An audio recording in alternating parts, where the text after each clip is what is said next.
Hello, universes. We would like to go back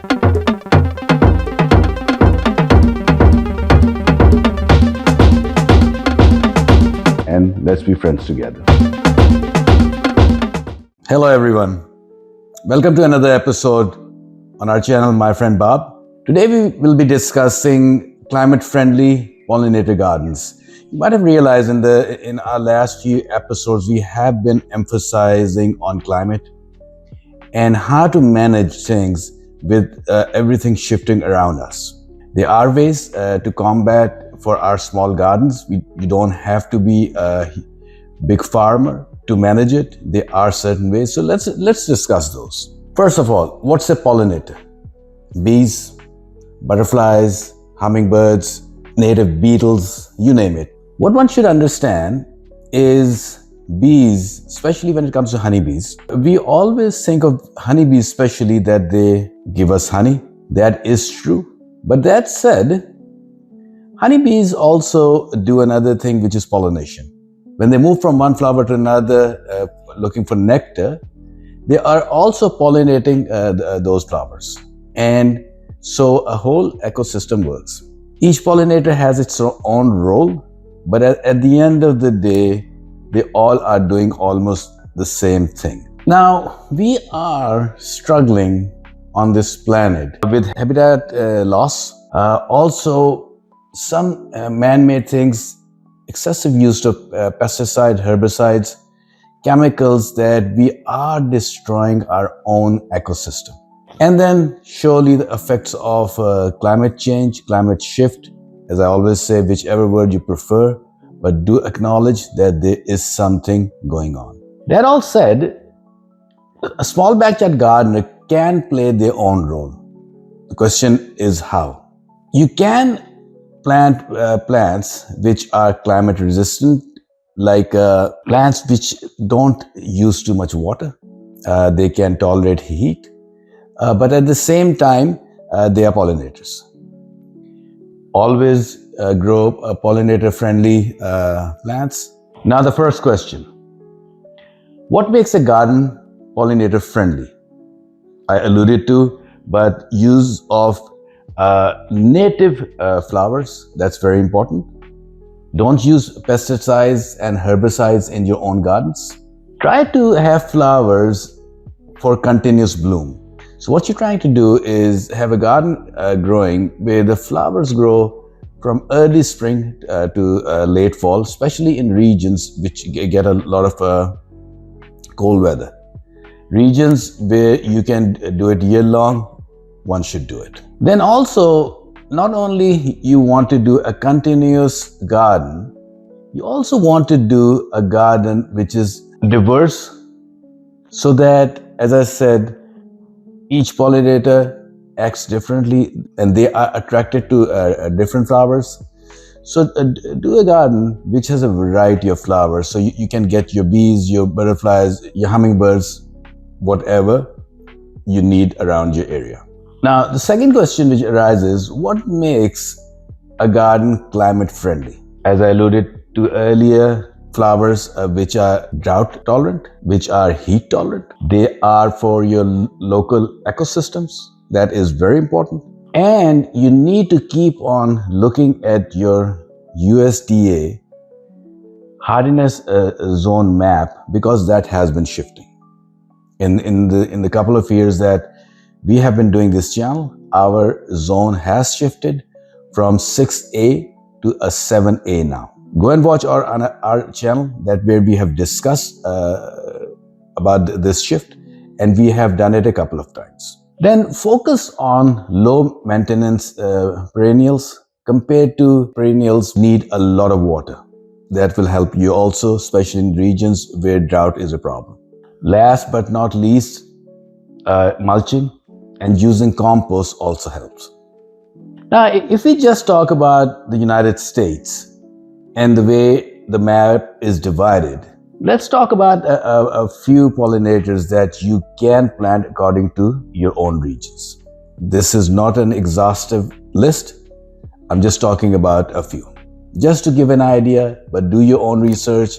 Go and Google according to your own zones what to plant. But generally speaking, in Northeast, bee balm, milkweed, goldenrod, purple coneflower, they are some of the plants which could be very helpful in a pollinator garden. Surely nasturtium, borage, those I always discuss. In the Midwest, prairie blazing star, core auspice, and wild bergamot. These are flowers that are plants that you can do in Midwest that will help you create your garden which is pollinator friendly. In the south of United States, you can do corn honeysuckle, blanket flower, black-eyed Susan. The western part of California or the southern part of California, you can do the California poppy, yarrow. In the Pacific Northwest, red flowering currant, Oregon grape, and lupine. So these are a few examples. So depending on your region, make sure that you plant things which work better in your region. Some plants could be grown in other regions, but they might not be as beneficial as if they are grown according to where they are native to. Now, one of the subjects which comes along with pollinators, you have friends over, so those are your pollinators. But with your friends over, they might need to sleep over. So you need to provide them with a bed, a room to stay. So you have to figure out a hoteling space for them. In case of some birds, nesting boxes, bee hotels, there are multiple ways so they can stay in the area around your garden and just work on your garden. Provide them with a water source. Don't over tidy your backyards, because what happens is sometimes whatever falls, leaves fall, or naturally how things are happening, they gave safety, feeling of security to certain pollinators. So in my backyard, towards the very back of my house, I have an area that I have not cleaned the leaves which fall over there for almost like 5 years. So whatever is happening over there is happening over there. Dead wood in an area, that helps. Leaf litter, even the word litter, but leaf litter which becomes leaf mulch and also becomes a compost eventually, helps. Now, as I said, that you would want your pollinator garden to go from early spring to late fall. So some of the flowers which could be planted, I'm just giving you a general idea. Again, this is not an exhaustive list. So in early bloomers, crocuses, penstemon, those are two kinds that come into mind right away. Come summer or midsummer, beautiful flowers, they look beautiful. Salvia, zinnia, echinacea, they don't not only look beautiful, they have beautiful colors, but they will continue and take over after your early spring to spring flowers have died. When it comes to the late bloomers, late summer to fall, asters, goldenrod, Joe Pye weed, things to that nature that will give that extended time period to your garden. Now, what these flowers are doing, they are surely giving an extended period for your pollinators, which keeps them happy because they have availability of food, which is important. And then you have covered the 3 different seasons. And especially when the weather goes erratic, too much rain, or suddenly it gets cold or gets too hot or sunny, it does protect your pollinators from those weather changes. Now let's talk about dealing with the climate shift. What you could do, you surely cannot from your backyard fix all the climate shifting issues or climate change problems, but you can create a microclimate for your own small garden, which can help for your garden not only to grow a bountiful of fruits and vegetables, but also flowers, and have a garden which is a whole microclimate friendly. For that, you can use shade cloths. You can use reflective mulch, so it pushes the heat back for regions where it gets extremely hot. Create areas where you can collect some of the rainwater. You don't want it to be collected for too long, because then you'll have issues with the mosquitoes and other things.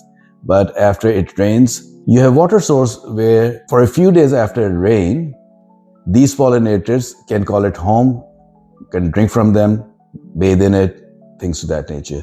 In my case, I do have a pond in the backyard. It has a pump which runs it, so I don't have a problem of mosquitoes, because mosquitoes only happen when the water is still. If your water is moving, then mosquitoes are not an issue. Now, some of the eco-friendly practices to support pollinators would be use compost instead of fertilizer, especially chemical fertilizer. Capture rainwater for irrigation. Depending on your region, some regions don't allow you, or some towns or cities don't allow you to capture rainwater, but check with your area and see if you can. Then you can collect rainwater, so use that water to water your garden. Couple of good things about that. One, it does not have chlorine, which is found in our drinking water that we get in our water supplies. If you have a well, sure, but if you don't, not everybody has the privilege of that, but we do get rain, so that could be collected. Then one other thing which you should look into is to encourage biodiversity. What does biodiversity mean? Biodiversity means having different kinds, different heights, different colors of plants. Not only it gives a beautiful visual pattern in your yards, but that also helps with your pollinator garden. So generally speaking, what I'm saying is, you might not be able to fix everything wrong which is happening around you, but you can create an environment to have pollinators. You can create an environment to have a microclimate, and you can create an environment in your own backyard where you can have bountiful of whatever you like to grow. This might have sounded a bit preachy. That is not the intention. The intention is always imparting knowledge that I have gained over the years. And on some other episodes, you will also see Bob discussing his experiences. So this was just sharing my own experiences with you. If you have other ideas which can improve on whatever I have discussed, please write in the comment section below. Do like and subscribe and give us a thumbs up. We look forward to hear from you. We shall see you next week. Goodbye.